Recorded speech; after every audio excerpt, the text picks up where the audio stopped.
Leviticus chapter 25, verse 35 to 55. Grab your Bibles, family. So here the Lord is going over the regulations of slavery. Now remember, regulation does not mean approval.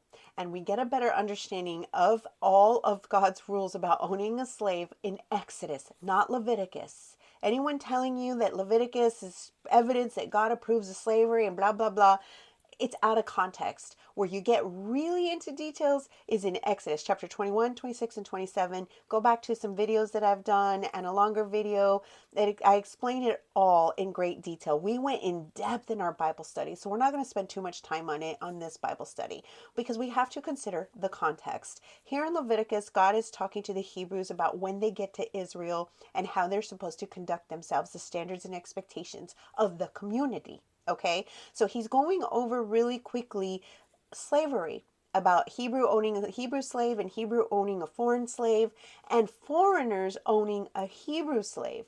So there's those categories, y'all, and that's the Lord going through it. So when we hear, oh, well, God approved Hebrews of owning slaves, no, God said y'all can own each other. But it's not owning as in the American idea of the abuses of slavery that happened in the United States.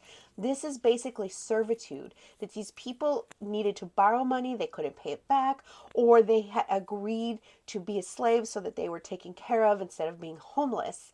So it's a different definition, but we as Americans, especially Americans, think of slavery as the American version of slavery, and that's not what was going on here.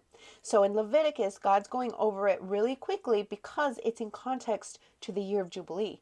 Because we have to remember in chapter 24, God is talking about the year of Jubilee. He's talking about the Sabbath. So he's putting slavery and what happens with slavery in context of the year of Jubilee, which is Hebrew owning Hebrew. They cannot own them longer than the year of Jubilee, which is 50 years.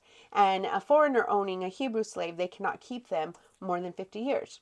A Hebrew owning a foreigner slave, they can keep them as property longer than 50 years. So yeah, that seems really, really harsh, right? Like, oh, okay. But we have to go back to Exodus, family, to understand that owning a slave you could not abuse. There are boundaries. You can't kidnap. You can't do any of the things that American slavery did, right? So it's basically having servants.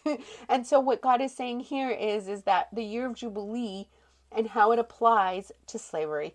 That is it. If you really want to get into the details of slavery, go back to Exodus chapter 21, 26, and 27. I hope you have a blessed day.